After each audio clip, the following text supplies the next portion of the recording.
ओम नमः शिवाय। सभी भक्तों को जय श्री राम। आज मैं आपको एक पावरफुल साधना बता रहा हूँ। साधना माता महाकाली की है और इतनी पावरफुल साधना है कि साधक यदि इसको साधना को कर लेता है तो उसे अन्य कुछ भी करने की आवश्यकता नहीं पड़ती। इस साधना के प्रभाव से, इस साधना की अनुकंपा से, माता की अनुकंपा से वह जिसकी भी व्यक्ति के ऊपर हाथ रखेगा उसके तत्काल सभी रोग, उसके सभी समस्याएं तत्काल उसकी ठीक हो जाएंगी। आपके पास कोई भी कैसा भी व्यक्ति आपके पास आ जाए, किसी भी समस्या को लेकर आ जाए, आप तत्काल उसकी समस्या का समाधान कर सकते हैं। उसके भविष्य में आप गूढ़ रहस्य की बातें उसकी बता सकते हैं। कुल मिलाकर आप एक इस साधना को करने के बाद आपको अन्य कुछ भी करने की आवश्यकता नहीं, क्योंकि माता महाकाली की बड़ी ही पावरफुल साधना है, बड़ी ही पावरफुल साधना है। और जो मैं साधना बता रहा हूँ ये पूर्ण रूप से पवित्र साधना है, बिल्कुल पवित्र साधना है। एक गूढ़ रहस्य की बात मैं आपको बता दूं कि इस साधना को मैंने दो साधकों को बताई थी, उन्होंने की और दोनों की ही साधना सफल हुई। दोनों की ही साधना सफल हुई। श्रद्धा विश्वास के साथ यदि आप इस साधना को करते हैं तो आपको सफलता अवश्य प्राप्त होगी, इसमें कोई दोहराई नहीं। आपको 101% सफलता प्राप्त होगी। मैं एक बात बता देता हूं कि उस साधक क्या होते हैं कि साधना मैंने बता दी या अन्य किसी यूट्यूब से वीडियो से आपने कोई साधना देखी या किसी ने बता दी उसको देखी या कहीं से पढ़ ली आपने साधना, आपने साधना करने के लिए आप बैठ गए, साधना आपने की 11 दिन की, 21 दिन की, 41 दिन की और साधना में आपको सफलता प्राप्त नहीं हुई तो आप साधना को छोड़ देते हैं। फिर आप कहते भाई मुझे तो इस चीज में साधना में कोई भी अनुभव नहीं हुआ, तो उस आप छोड़ देते हैं। अच्छी बात है, लेकिन मैं आपको एक बात बता दे रहा हूं कि यदि कोई साधना माने 11 दिन की है या 21 दिन की है, 41 दिन की है, उस बीच में यदि आपको थोड़ा सा भी अनुभव होता है तो साधना को दोबारा करनी चाहिए। दोबारा अनुभव होता है तो तिबारा करनी चाहिए। किसी भी साधना को करने के में आपके अंदर इतना दृढ़ होना चाहिए कि मैं इसे 3 बार साधना को करने की गुंजाइश आपके अंदर होनी चाहिए। क्योंकि अगर आपको अनुभव हुआ है तो इसका मतलब साधना सही है। कहीं ना कोई त्रुटि रह गई, कहीं ना कोई कमी रह गई है जिसके कारण हमें सफलता प्राप्त नहीं, तो दोबारा करनी चाहिए। दोबारा फिर अनुभव हो तो तिबारा करनी चाहिए, तिबारा आपको सिद्धि प्राप्त हो जाएगी।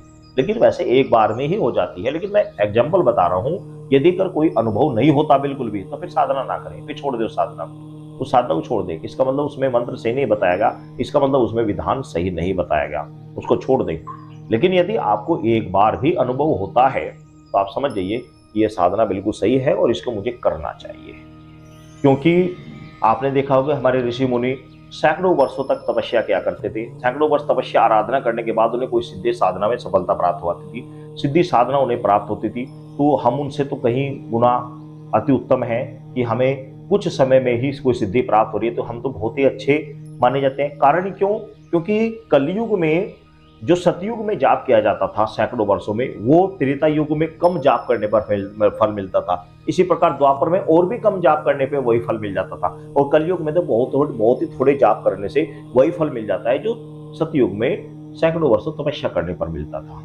तो ये तो हमारा सौभाग्य है कि हम कलयुग में हैं और कलयुग में हमारे थोड़े से जाप करने से ईश्वर प्रसन्न हो जाता है। लेकिन उसके लिए कुछ नियम, कुछ कायदे होते हैं। वो नियम क्या होते हैं? वो ये होते हैं कि जब हम साधना करते हैं तो हमें उस ईश्वर के प्रति पूर्ण रूप से समर्पण होना चाहिए, पूर्ण रूप से समर्पण होना चाहिए और भाव बिल्कुल पवित्र होना चाहिए। यदि हम पवित्र भाव नहीं रहेगा, मन में छल कपट रहा है, मन में छल कपट है और भाव सही नहीं है, बस एक पूर्ति करनी है कि इतनी माला की हमें जाप करना, बस उतनी पूर्ति करनी है, तो साधना में सफलता नहीं होती है। सफलता का मतलब ये होता है कि जब हम जाप करते हैं तो मान लिया जाप आपको 11 माला बताएगी, तो 11 माला तो कर ही दी, उसके बाद भी चलते फिरते उसी का ध्यान आ रहा है, हम उसी शक्ति का ध्यान आ रहा है, उसी शक्ति में हम लो में डूब गए हैं। जैसे कि एक प्रेमी प्रेमिका के लिए तड़पता है, एक प्रेमी प्रेमिका के लिए तड़पता है, रात रात भर जागता है, उसके विषय में सोचता है। आपने, अगर आपके साथ भी ऐसा कुछ हुआ तो आपको पता भी होगा। तो ऐसी स्थिति में तड़पना पड़ता है, उसके लिए लगाव रखना पड़ता है, उसके लिए बेचैन होना पड़ता है। तो फिर माता पे रहा नहीं जाता, माता को आना पड़ता है। क्योंकि इसका अनुभव मैंने खुद किया है, मैंने खुद अनुभव किया और दो साधकों को मैंने साधना बताई, उन्होंने की भी है साधना। अब मैं आपको बता दे रहा हूँ किस तरीके से कैसे आपको करना है। आपको पूरा विधान मैं बताऊंगा और अनुभव भी बताऊंगा कि क्या क्या इसमें अनुभव होंगे, किस तरीके से आपको क्या क्या चीज प्राप्त होंगे, क्या क्या आपको सावधानी रखनी है। आपको किसी भी महीने के शुक्ल पक्ष के प्रथम दिन से यह साधना प्रारंभ कर सकते हैं। नवरात्रि है तो अति उत्तम है, कोई सभी नवरात्रि गुप्त या प्रत्यक्ष हो, नवरात्रि से प्रारंभ करें तो अति उत्तम है, नहीं तो आप किसी भी महीने के शुक्ल पक्ष के प्रथम दिन से आपको आराधना प्रारंभ कर देनी है। आपने एक चौकी स्थापित कर देनी है, लाल कपड़ा बिछा लेना है, उसके ऊपर माता महाकाली के फोटो लगा रही है। फोटो सौम्य होनी चाहिए, ऐसी नहीं होनी चाहिए जिससे हाथ में खड़क है, इधर मुंडमाला है, नीचे खून टपक रहा है, सारे में मांस में धीरे धीरे भटका पड़ा हुआ है वहां पर, और रण में जो मरण में वीर खेत में, यानी कि माता महाकाली के जो युद्ध करते हुए फोटो है, ऐसा नहीं लगाना आपको, भयंकर फोटो नहीं लगाना आपको, सात्विक माता महाकाली का फोटो लगाना है, सात्विक, जिसमें सात्विक रूप से खड़ी हो और जिसमें उनके परम भक्त कृष्ण परमहंस का फोटो हो साथ में। उनके परम भक्त हैं कृष्ण परमहंस, आप नेट पर सर्च करें आपको मिल जाएगा, उनका फोटो साथ में होना चाहिए। ऐसे सौम्य फोटो आप माता महाकाली की आपने स्थापित कर देनी है। फिर आपने वही स्थापित, साथ ही आपने आपके आसपास यदि गुड़हल का पुष्प, लाल रंग के गुड़हल का पुष्प यदि आपको उपलब्ध हो जाता है तो अति उत्तम है। लाल रंग का गुड़हल का पुष्प यदि उपलब्ध हो जाता है तो अति उत्तम है। और यदि नहीं हो पाता तो आप गुलाब का पुष्प भी, आप प्रतिदिन आपको एक गुलाब का पुष्प चाहिएगा। साथ ही आपने एक दीपक जलाना है, देसी घी का या फिर चमेली के तेल का, सरसों के तेल का नहीं, देसी घी का या फिर चमेली के तेल का आपने दीपक, साथ में एक धूमबत्ती आपने, और 2 पीस मिठाई के, 2 पीस मिठाई के। मिठाई 2 पीस में आप चाहे तो आप लगा सकते हैं काले रसगुल्ले या फिर पेड़े, पेड़े या काले रसगुल्ले, 2 तरह की मिठाई आप कोई सी भी या आप ले लीजिए, 2 पीस बस खाली। अब आपने साफ स्वच्छ पवित्र होकर आपने एकांत कमरा आपके लिए इसके चाहिएगा, एकांत कमरा होना चाहिए। और रात्रि में भी इसका आप जाप कर सकते हैं, पौने 12 बजे से पहले पहले, पौने 12 बजे से पहले पहले इसका आप अनुष्ठान किसी भी समय आप कर सकते हैं। ये नहीं कि आप रात्रि में 12 बजे के बाद कर रहे हैं या 1-2 बजे कर रहे हैं, वो नहीं, आप 12 बजे से पहले किसी टाइम पे कर सकते हैं, 8 बजे करें, 9 बजे करें, जिस समय करें। एक दिन एक समय निर्धारित रखें, आज जो समय रखेगा कल भी वही समय रहेगा, परसों भी वही रहेगा, समय ना चेंज करें, एक समय निर्धारित कर लें। जब आप सब कार्य से फारिग हो जाएं 8, 9, 10 बजे, जब आप उसके बाद आप साधना कर लें। आपने साधना कक्ष में बैठना है, धूप दीप आपने जला लेना है, गंगा जल या जल वहां पर छिड़कर पवित्र कर लेना है। आपने सर्वप्रथम अपने गुरु का ध्यान करना है। गुरु का ध्यान करना अति आवश्यक है। जो गुरु है तो आपके, वो आपको ज्ञान देते हैं, गुरु मंत्र देते हैं, जो कि आपकी रक्षा के लिए आपके लिए कार्य करता है। इसमें किसी प्रकार का कोई डर या किसी प्रकार के भय वाली साधना नहीं है, बिल्कुल पूर्ण रूप से सात्विक साधना है।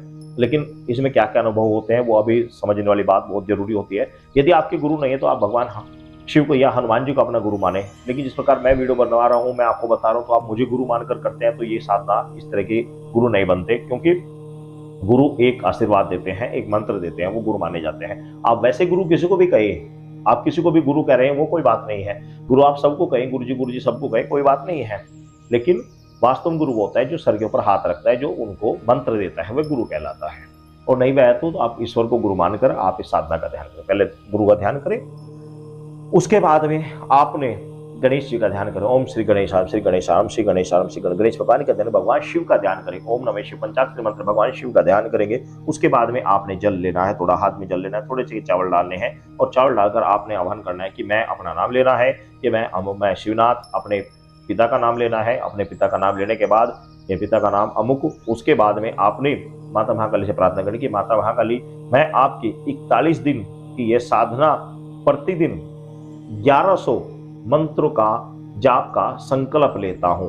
हे माता महाकाली, मेरे ऊपर अनुकंपा करें, मैं आपका बच्चा हूं, आपका बालक हूं, मुझे अपनी शक्ति प्रदान करें, मुझे अपनी कोई सेविका प्रदान करें जिससे मैं लोगों के कल्याण कर सकूं, लोगों की समस्याओं का समाधान करूं, और ये माता महाकाली के चरणों में छोड़ दें। उसके बाद में आपने रुद्राक्ष की माला लेनी है और आपने 11 माला इस मंत्र का जाप करना है, जो मंत्र मैं आपको बता रहा हूँ। मंत्र आप ध्यान से सुन लीजिए। क्रीम कालिका 16 वर्षीय जवान, हाथ में खड़क, खप्पर तीर कमान, गले नरमुंड माला, रहे शमशान, आओ आओ माँ काली के, मेरा कहना मान, नहीं आए तो कालिका तो काम भैरव की दुहाई, शब्द साचा, पूर्व मंत्र ईश्वर वाचा। एक बार फिर मंत्र आप सुन लीजिए। क्रीम कालिका 16 वर्षीय जवान, हाथ में खड़क, खप्पर तीर कमान, गले नरमुंड माला, रहे शमशान, आओ आओ माँ कालिका, कालिके मेरा कहना मान, नहीं आए कालिका तो काल भैरव की दुहाई, सब साजा, पूर्व मंत्र ईश्वर वाचा। ये मंत्र है, इस मंत्र का आपने 11 माला जाप करना है। 11 माला जाप आपको करना है और ये प्रयोग आपको कंटिन्यू 41 दिन तक करना है। संकल्प पहले दिन ही छोड़ना है, उसके बाद संकल्प नहीं छोड़ना। इसी प्रकार आप दीपक जलाएंगे, धूप दीप जलाएंगे, 2 पेड़े या 2 आपने रसगुल्ले आपने भोग लगाने, 11 माला जाप करने। 11 माला जाप करने के बाद में आपने कुछ देर भैरव देव का ध्यान करना। ओम श्री भैरवाय नमः, ओम श्री भैरवाय नमः, श्री भैरवाय नमः। जो 2 पीस आपने मिठाई के लिए उसमें से 1 माता महाकाली को लगाना, 1 भैरव देव को लगाना है। इस प्रकार आप भोग लगाएंगे और सुबह इन मिठाई को उठाकर बालकों में बांट देंगे। अब अनुभव क्या क्या होते हैं, क्या क्या आपको सावधानी रखनी है, वो भी आप समझ लीजिए। आपको इस साधना के दौरान ऐसा हो सकता है कि पीछे आपके आवाज लगे कि मैं आ रही हूँ, मैं आना चाहती हूँ, मैं आ रही हूँ, तो आप चुपचाप अपनी साधना पूरी करें। जब साधना मंत्र पूरे हो जाएं, मंत्र यानी कि जो माला है, चाहे वो 5 माला पूरी हो गई तो भी आप बीच में बोलेंगे तो आप कहें कि आप मेरे सामने आकर बात करें, बीच में ना करो, आप पीछे बात ना करें, सामने आकर बात करें, उनसे कहें कि सामने आकर बात करें। एक बात बताऊं कि माला के बीच में जो माला है, इस माला का जो सुमेरु पर्वत होता है, ये सुमेरु पर्वत होता है, इससे पहले यहाँ पर बीच में कहीं पर भी आपको शक्ति के साथ बोलना नहीं है, आवाज पड़ने पर बोलना नहीं है। जब पूरी जाप करने के बाद में आप करते करते करते करते करते यहाँ पर आ जाए, यहाँ पर आ जाए, सुमेरु पर आ जाए, यहाँ पर आ जाए, यहाँ पर आ गए, तब आपको माला घुमानी होती है। तो घुमाते समय आप बात कर सकते हैं कि आप जो कोई भी है मेरे सामने आकर बात करें। तो इस प्रकार आप उनसे प्रार्थना करें और वो आपके लिए भोग प्रसाद के लिए आपसे अनुग्रह करे, या आपको बताए कि मुझे अमुक प्रसाद चाहिएगा, मैं आना चाहती हूँ, तो प्रसाद के लिए उसके लिए एग्री हो जो प्रसाद आप दे सकते हो। क्योंकि आपको मैंने दो साधकों को, जो साधकों को साधना बताई थी, उन्हें स्वप्न में दिखाई दिया कि हमें मुर्गा दे दे, बकरा दे दे, अंडा दे दे, सिगरेट दे दे, इस तरह की चीज़ उनको दिखाई दी कि वो वहाँ पर चढ़ा रहा है। तो आपको भी दिखाई दे सकती है, लेकिन आप अपने सामर्थ्य के अनुसार एग्री हो। ऐसा ना हो कि आप ऐसे किसी सामान के लिए एग्री हो जाएं जो आप नहीं चढ़ा सकते। इस चीज़ का ध्यान है कि जो आप चढ़ा सकते हैं उसी सामान के लिए एग्री होना है, बाकी सामान के लिए बिल्कुल भी ना एग्री ना हो।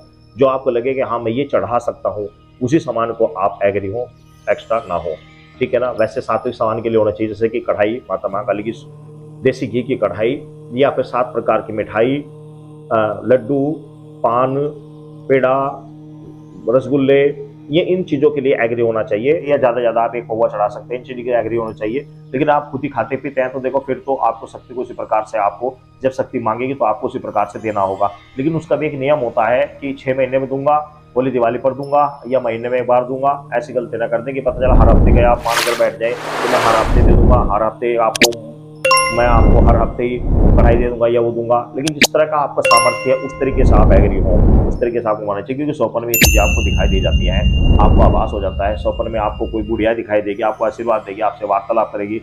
कोई बच्ची आपको स्वप्न में दिखेगी, वह आपसे वार्तालाप करेगी। तो इस तरह की चीज़ें आपको स्वप्न में दिखाई देंगी, ये अनुभव होते हैं। और अक्सर आवाज़ पीछे से पड़ जाती है, पीछे आपके पाजेब की आवाज़ भी आ सकती है। घबराए ना, बस साधना को निरंतर करते रहे। 41 दिन में यदि आपको थोड़ा सा भी अनुभव हुआ तो इस साधना को दोबारा कर लें, दोबारा आपको सफलता प्राप्त हो जाएगी। और कारण यदि दोबारा आपको फिर अनुभव हुए, बढ़िया अनुभव हुए, तो तीसरी बार करते, तीसरी बार सफलता हो ही जाएगी 100%। लेकिन पहली बात तो पहली बार में हो जाती है। लेकिन अगर पहली बार में आपको रत्ती भर भी अनुभव नहीं होता तो फिर आपको ये साधना छोड़ देनी है, फिर आपको ये साधना बिल्कुल भी नहीं करनी है। इसका मतलब यह है कि साधना करते समय आपसे कोई त्रुटि हो गई, कोई गलती हो गई है, या आपके कर्म ठीक नहीं रहे हैं, पीछे आपके जीवन में बहुत सारे पाप कर्म बने हैं जिसके कारण आपको सफलता प्राप्त नहीं हो पा रही है। तो इसलिए अगर आपको अनुभव नहीं हुए तो बिल्कुल फिर साधना ना करें आप।